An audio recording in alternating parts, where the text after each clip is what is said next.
Assalamualaikum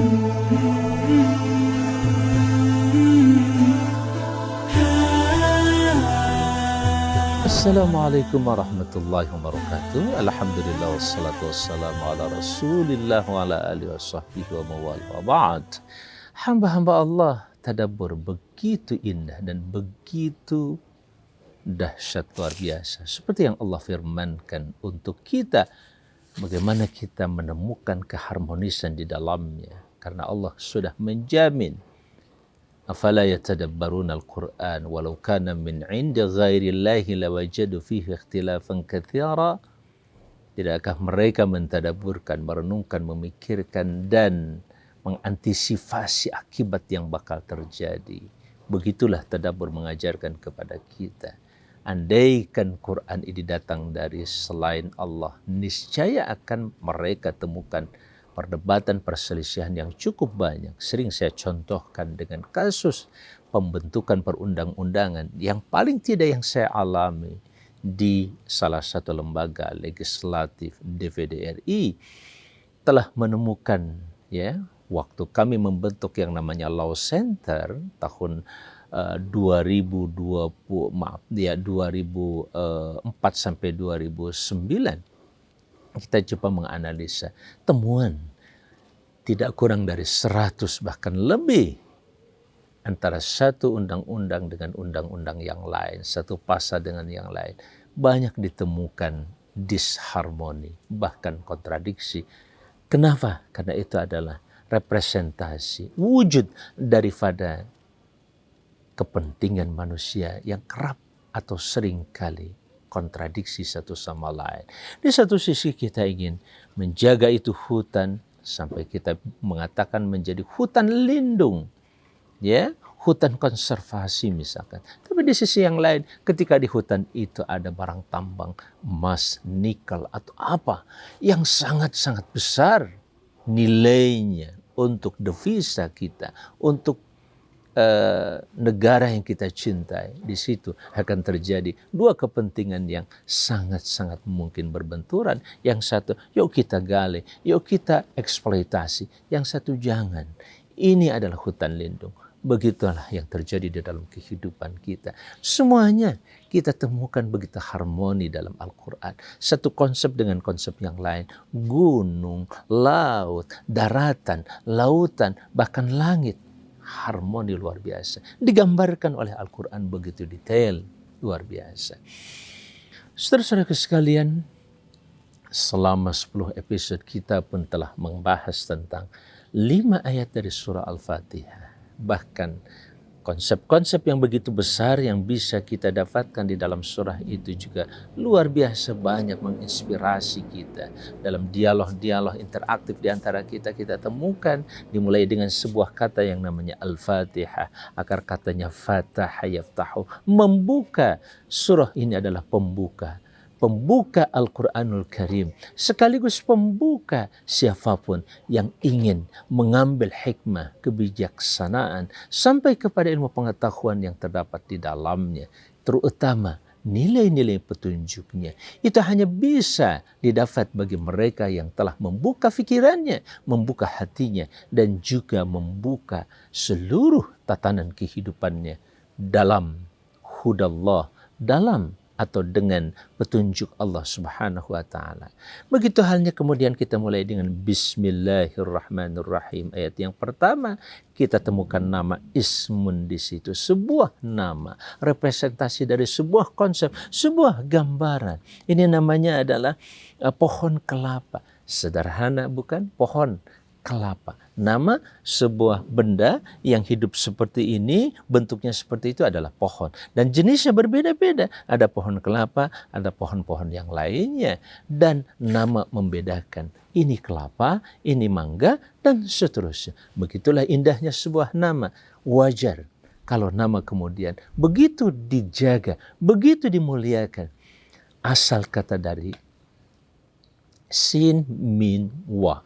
Samawa, sama, kemudian samawa. Dari kata samawa itu, kalau kita analisa, lihat di dalam kamus Al-Quranul Karim, ditemukan ratusan kata yang berasal dari samawa. Antara lain adalah ismun, samaun, samawat, kemudian sama, musamman, dan seterusnya. Silahkan ikuti episode itu. Saudara-saudara sekalian, dengan nama, kita juga kemudian dikenalkan nama-nama terindah. Dari sekian nama yang ada di alam ini, ada nama yang jauh dan terindah. Dan itu nama-nama Allah Subhanahu wa ta'ala, dimulai dengan nama Allah.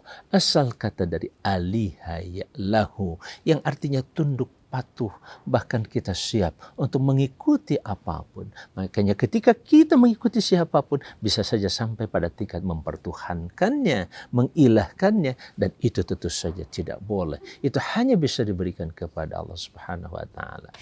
Di antara nama Allah yang dikenalkan dan sangat dominan dalam Quran, itu adalah kata Ar-Rahman Ar-Rahim.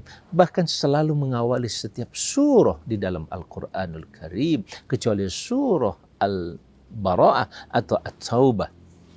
Kenapa demikian? Ar-Rahman Ar-Rahim menggambarkan betapa kasih sayang Allah Azza wa Jalla, yang maha pengasih lagi maha penyayang. Asal kata dari Ra-Ha-Mim, Rahima, Yarhamu, berkasih sayang. Dan dari kata rahimah kita temukan kata rahmah, yang di dalam Quran disebutkan tidak kurang dari 114 kali kata rahmah di dalam Al-Quran disebutkan. Rahmah berhubungan dengan risalah diantaranya. Wa ma arsalnaka illa rahmatan lil alamin. Tidaklah kami utus engkau Muhammad kecuali sebagai representasi rahmat bagi seluruh alam semesta.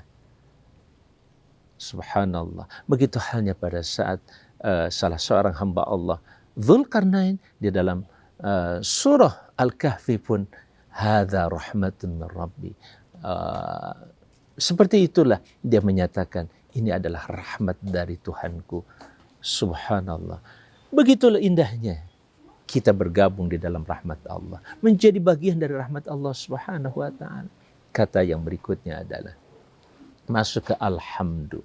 Kita menemukan kata yang alhamdu berasal dari kata hamida yahmadu. Ha mim dal. Hamida artinya memuji. Begitu sederhana kelihatan kalimat memuji itu, karena setiap kata dan nama adalah bentuk penyederhanaan dari sebuah gambaran dan konsep. Ketika Allah menamakan sesuatu atau menggunakan sebuah kata, tentu kandungannya luar biasa. Apa arti puji dan pujian dalam kehidupan kita? Begitu dahsyat, bisa membuat orang sombong atau membuat orang rendah hati. Semakin banyak memuji, bisa saja kemudian dia melakukan apa yang disebut dengan apa? Kalau dalam bahasa kita menjilat, sikap menjilat dengan cara memuji. Itu juga tidak dibenarkan. Sangat-sangat gila dengan pujian, ya, bisa membuat seseorang sombong. Itu juga tidak boleh. Begitu halnya. Maka dari itu, alhamdulillah, seluruh puji kembalikan pada Allah, karena puji sangat berkorelasi dengan jasa, dan tidak ada yang maha berjasa terhadap alam semesta termasuk kita di dalamnya kecuali Allah Azza wa Jalla. Maka tidak ada puji, tidak ada sanjungan, tidak ada sedikit pun apresiasi yang sesungguhnya kecuali hanya kepada Allah Subhanahu wa ta'ala. Respect kita hanya kepada Allah Azza wa Jalla. Lihat dari kata alhamdu, lillahi dikembalikan, hanya milik engkau ya Allah. Siapa Allah yang kita puji itu? Yang begitu berjasa terhadap seluruh kehidupan kita. Jasa terbesar adalah menciptakan kita dengan seluruh fasilitas yang tidak pernah membiarkan kita tanpa fasilitas. Nafas kita, hidup kita, kesehatan kita, enak tidaknya makan. Pada saat di tengah COVID ini kita kehilangan bau dan kehilangan rasa, betapa kita tidak bisa menikmati yang lainnya. Seenak apapun makanan itu kelihatan oleh kita. Lillah. Dan siapa Allah itu? Kita ulang-ulang dalam salat selama atau sebanyak 17 kali paling tidak dalam 17 rakaat.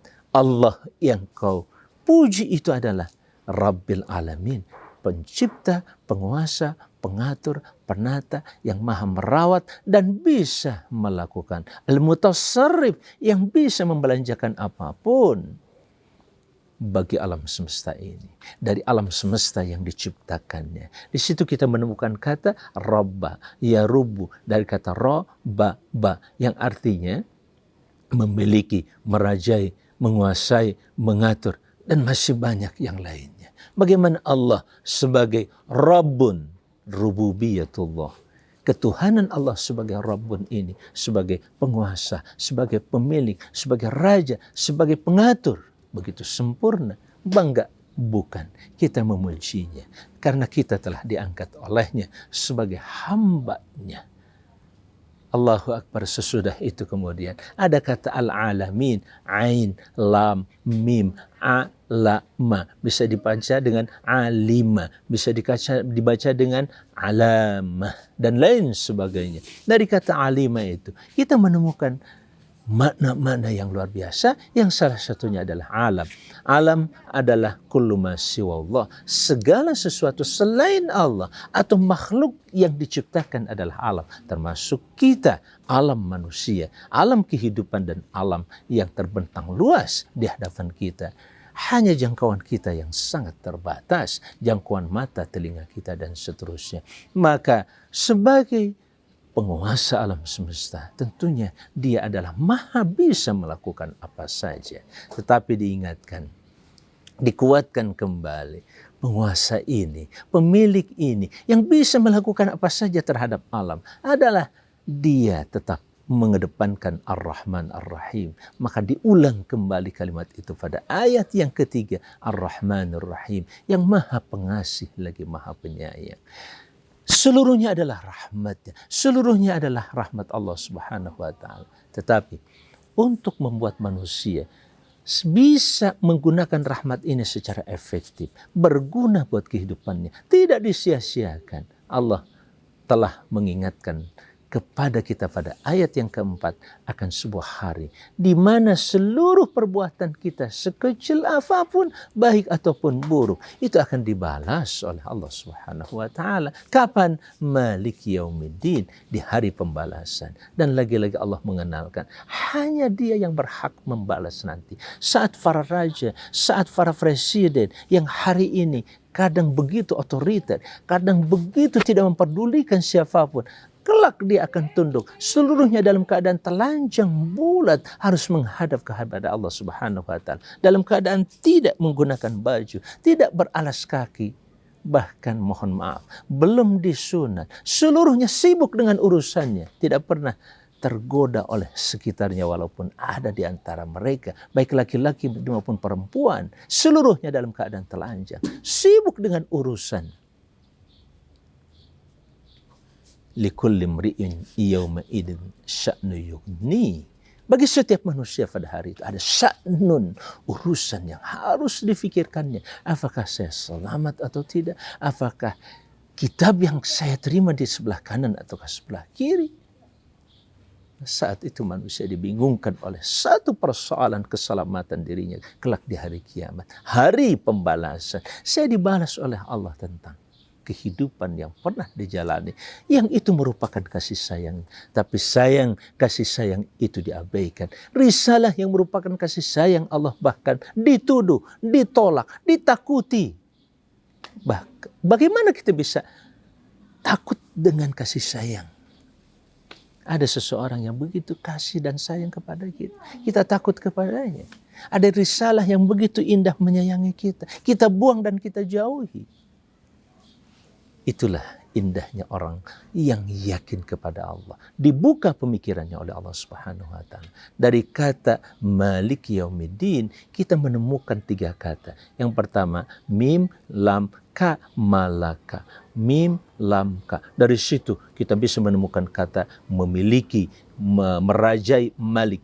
Kita bisa menemukan mulkiyah, kerajaan. Kita bisa menemukan milkiyah, hak milik dan kepemilikan, dan lain sebagainya, dan lain sebagainya. Luar biasa bukan? Malik, yaum, satuan waktu. Satuan waktu adalah hari, 24 jam. Lain halnya dengan kelak di hari kiamat. Bisa 1 jam seperti 1000 hari di dunia ini. Allahu Akbar walillahil hamd. Bagaimana seluruh manusia dari mulai Adam sampai kelak manusia terakhir berdiri seluruhnya di mahsyar tempat berkumpul. Saat itu kita akan dimintai pertanggungjawaban oleh Allah Subhanahu wa Ta'ala. Saat itu terjadi mahkamah yang dahsyat. Allah ingatkan akan hari itu. Yang tidak pernah kita temukan informasi maupun ilmunya dalam ilmu lain selain dari ilmu Allah yang disampaikan oleh Allah di dalam kitab sucinya Al-Quran dan kemudian dijelaskan oleh para nabi dan rasulnya.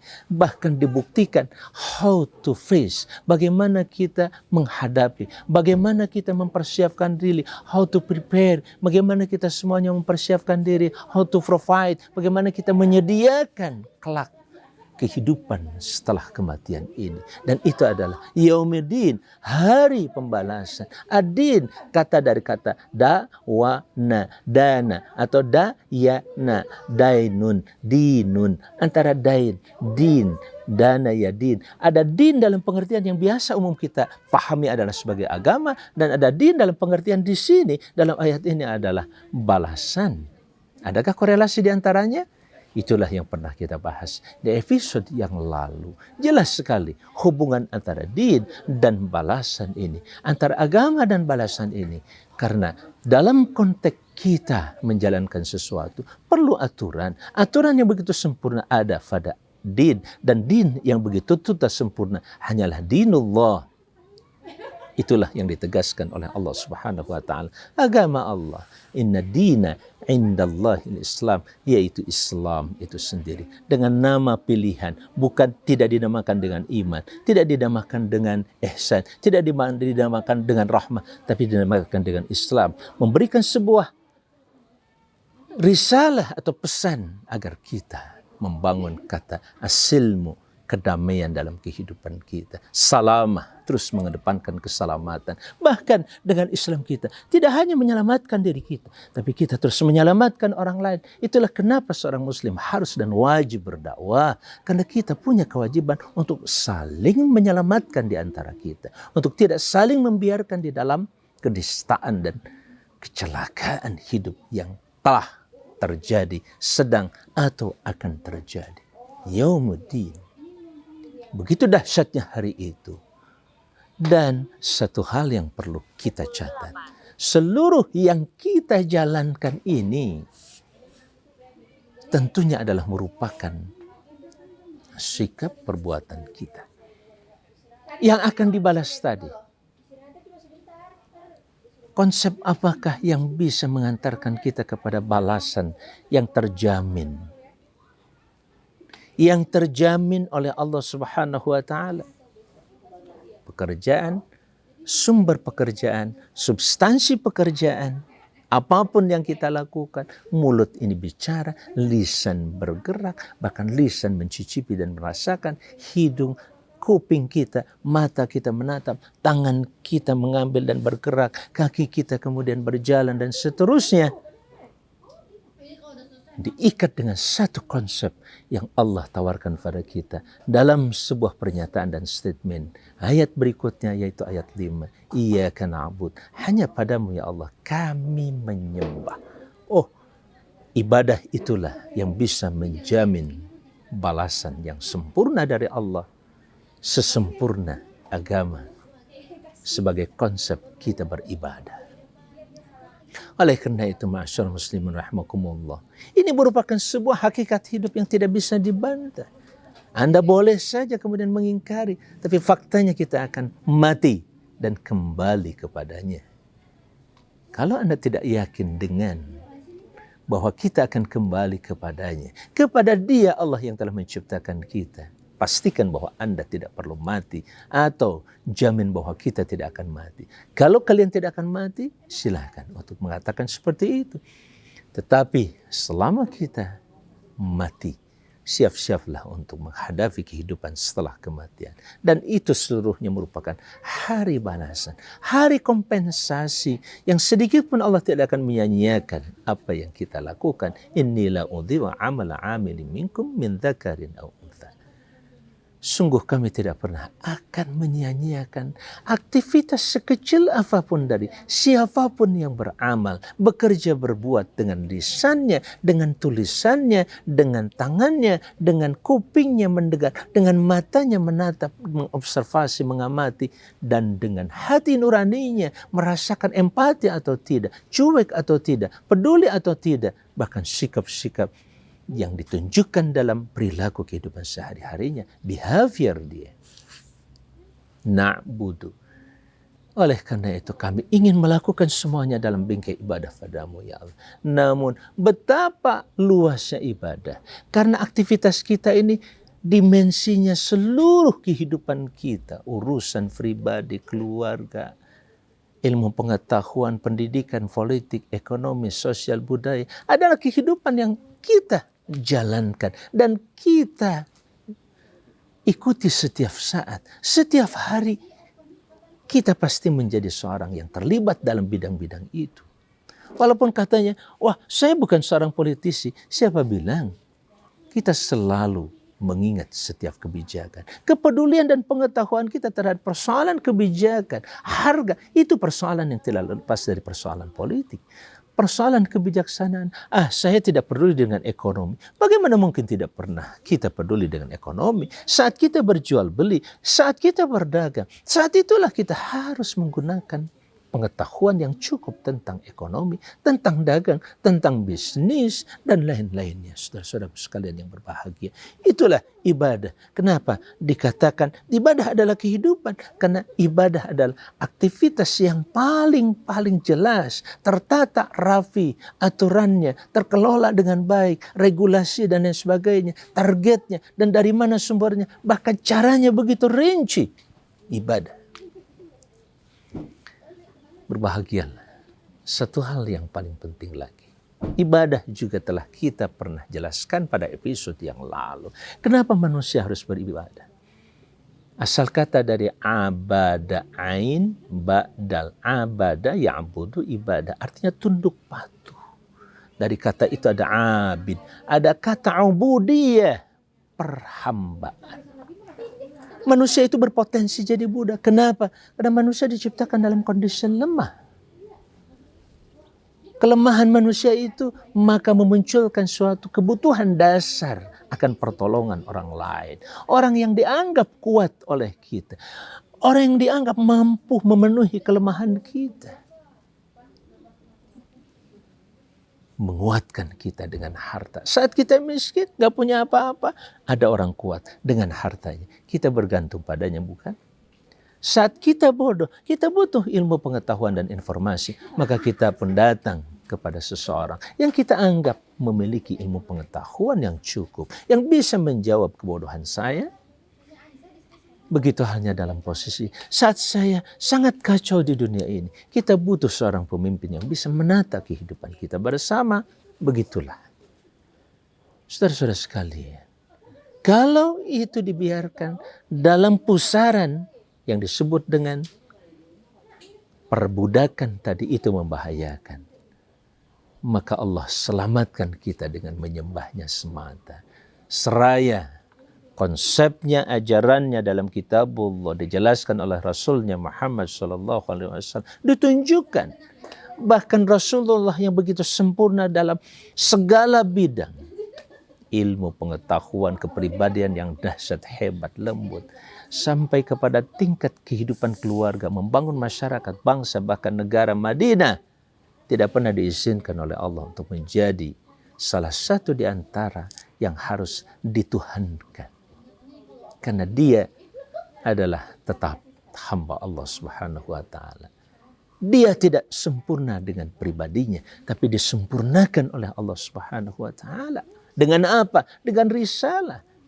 Saat dia menyempurnakan risalahnya, risalah Allah Azza wa Jal dalam seluruh tatanan kehidupan. Kata demi kata menunjukkan risalah, menunjukkan rahmat Allah. Kalimat-kalimat, tindakan-tindakannya, kebijakan-kebijakan, sikap dalam kehidupan kesehariannya, bahkan dalam persoalan politik, ekonomi, perang, dan lain sebagainya. Subhanallah. Ketika manusia berpotensi jadi budak, maka Allah selamatkan. Jangan pernah jadi budak siapapun. Jadilah budak Allah Azza wa Jalla. Ketika manusia berpotensi jadi hamba, jangan jadi hamba siapapun. Termasuk jangan saling menghamba di antara kita. Guru setingkat profesor apapun, jangan pernah memperbudak murid atau mahasiswanya. Begitu halnya dalam konteks ekonomi. Sekaya apapun, jangan pernah saudara-saudara sekalian, memperbudak orang-orang yang menjadi pegawai kita. Seorang yang miskin ketika bergantung pada orang, ketika sangat membutuhkan bantuan orang kaya atau orang yang mapan dalam harta, jangan pernah mau diperbudak. Itulah cara Islam menyelamatkan kehidupan ini. Sehingga tidak terjadi penjajahan terhadap satu bangsa oleh bangsa yang lain. Kenapa? Karena ketika seseorang yang dijajah merasa dirinya tidak mau dijajah, bahkan bangkit untuk melawan terhadap penjajahan itu. Ketika seorang kaya atau seorang penguasa pun dalam hatinya tidak pernah menempatkan dirinya sebagai penguasa segala-galanya, dan dia sadar kekuasaannya adalah dari rakyat, maka dia tidak pernah terbersit dalam hatinya, apalagi dalam tindakan dan kebijakannya, untuk memperbudak rakyatnya, untuk kekuasaannya, kebesarannya. Allahu Akbar. Itulah kedalaman makna na'budu ibadatullah, ubudiyatullah. Silahkan ikuti episode yang lalu terkait dengan itu. Nah, ketika ibadah begitu luar biasa tadi, tidak mungkin kita melakukannya kecuali dengan sebuah panduan dan pertolongan. Maka kita pun tidak pernah meminta pertolongan kepada siapapun. Karena siapapun selain Allah Subhanahu wa Ta'ala dibatasi oleh keterbatasan tadi. Kekuasaan penguasa, raja, tetap saja dia mati. Dibatasi dengan kematiannya. Atau digulingkan di tengah-tengah kerajaannya. Ya, seorang presiden berkuasa cuma 10 tahun. Tidak patut kita memperbudak diri kita untuk kemudian menjadi hamba seorang penguasa. Tetaplah menghamba pada Allah Azza wa Jalla. Dengan cara apa? Dengan cara kita juga memohon kepadanya, Iyyaka nasta'in. Dan hanya padamu kami mohon pertolongan. Terutama, tolong kami Allah bagaimana? How to be your servant. Bagaimana kita menjadi hambamu semata, ya Allah.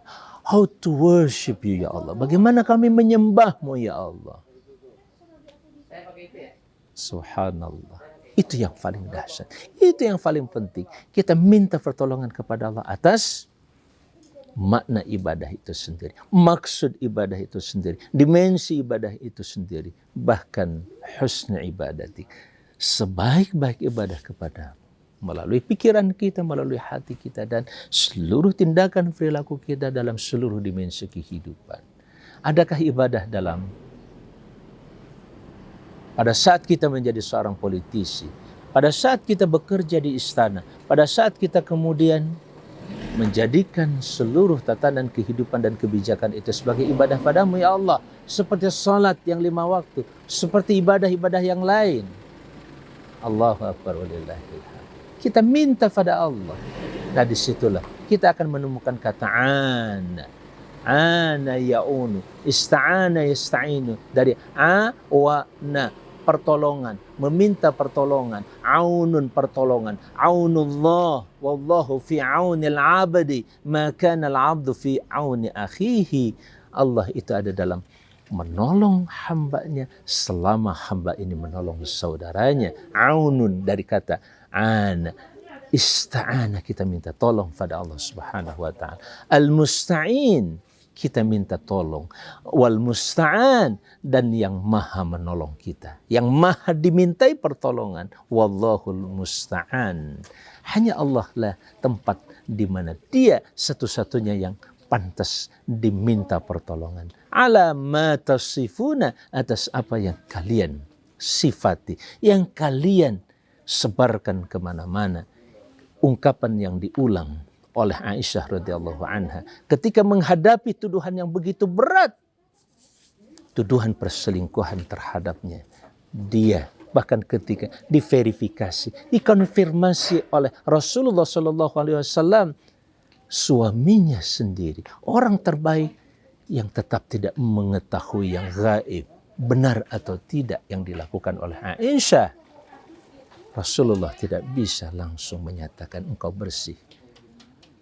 Semuanya diserahkan pada Allah Subhanahu wa Ta'ala. Dan Aisyah pun menegaskan pada dirinya, hanya Allah lah yang pantas dimintai pertolongan. Pertolongan menyelesaikan fitnah dan lain sebagainya. Tuduhan-tuduhan. Itu pula yang kerap dirasakan oleh kita umat Islam, dituduh radikal. Orang-orang baik di masjid, rajin di masjid, kemudian diindikasikan sebagai indikasi dari radikalisme.